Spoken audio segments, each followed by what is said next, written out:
जय श्री राम। जैसा कि हमको और आपको विदित है कि 22 जनवरी को श्री राम की प्राण प्रतिष्ठा होने वाली है और श्री राम जी का मंदिर बनाने के लिए और इस हक की लड़ाई लड़ने के लिए करीबन 500 साल लग गए। तब श्री राम जी को अपना भवन मिल रहा है, उनकी प्राण प्रतिष्ठा हो रही है, उनको स्थान मिल रहा है। ये लड़ाई कभी भी सरल नहीं थी, ये बहुत कठिन थी।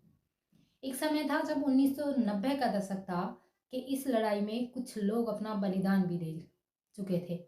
वो 1990 का एक ऐसा समय था जब कार सेवक चर्चा में आए थे। वो हनुमान गढ़ी जा रहे थे। साधु संत और राम भक्त अयोध्या में भारी भीड़ हो गई थी और जिसकी वजह से उत्तर प्रदेश की वर्तमान सरकार ने अयोध्या में कर्फ्यू लगा दिया था। और जब ज़्यादा भीड़ हो गई तो उत्तर प्रदेश की सरकार ने, जो वर्तमान में थी तब, उसने गोलियां चलाने का ऑर्डर दे दिया और प्रशासन ने गोलियां चला दी, जिसमें 5 कार सेवकों की मृत्यु हो गई थी।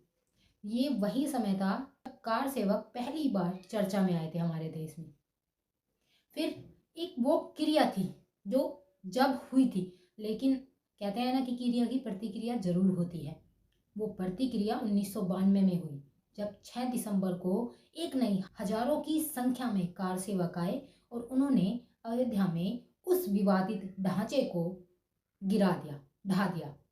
तब से और ज्यादा चर्चा में आ गए थे कार सेवक। वैसे कार सेवक होते कौन है?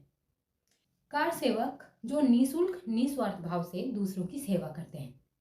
कार सेवक एक संस्कृत का शब्द है। काफी लोग शायद ये समझते होंगे कि कार सेवक जो कार में आते हैं या कार के द्वारा जाते हैं, लोगों तक पहुंचते हैं और सेवा करते हैं, लेकिन कार सेवक एक संस्कृत का शब्द है और इसका अर्थ होता है, कार का अर्थ होता है कर यानी कि हाथ होता है और सेवक का अर्थ होता है सेवा करने वाला।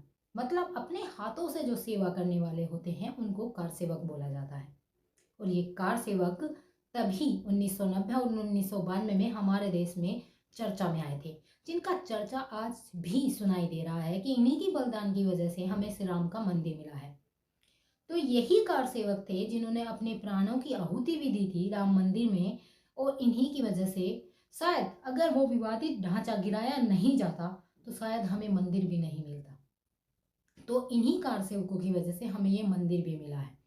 ये गलत है या सही, मैं इसका तो ना ही पक्ष ले रही हूँ या फिर ना ही मैं इसके बारे में कुछ बोलना चाहती हूँ, लेकिन ये वो लोग थे जिन्होंने अपने प्राणों की आहुति दी थी और तब हमें से राम मंदिर मिला। तो यही कार सेवक थे जिन्होंने तब बलिदान दिया था, जिनके बलिदान को आज भी याद किया जा रहा है और वर्तमान में बहुत ज़्यादा याद किए जा रहे हैं।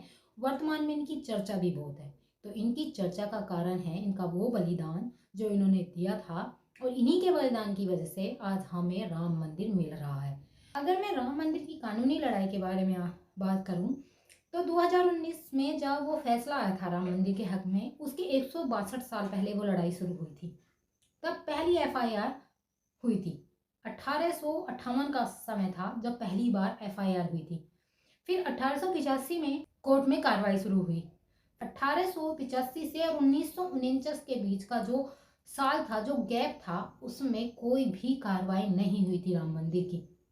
1949 में फिर से दोबारा से राम मंदिर की कार्रवाई चली थी। उसके 61 साल बाद 2010 में हाई कोर्ट का फैसला आया था और उसके 9 साल बाद 2019 9 नवंबर को सुप्रीम कोर्ट का फैसला राम मंदिर के हक में आया था। तो ये कानूनी तौर पर भी एक बहुत लंबी लड़ाई थी जिसका फैसला 2019 में आया था। इतने लंबे अंतराल के बाद हमें वो मिला था। ये 162 साल की लड़ाई थी कानूनी भी, जिसका इंतजार हमें 2019 तक करना पड़ा। इस इंतजार का फल हिंदुओं के पक्ष में आया। तो राम मंदिर की कानूनी लड़ाई भी काफी लंबी थी।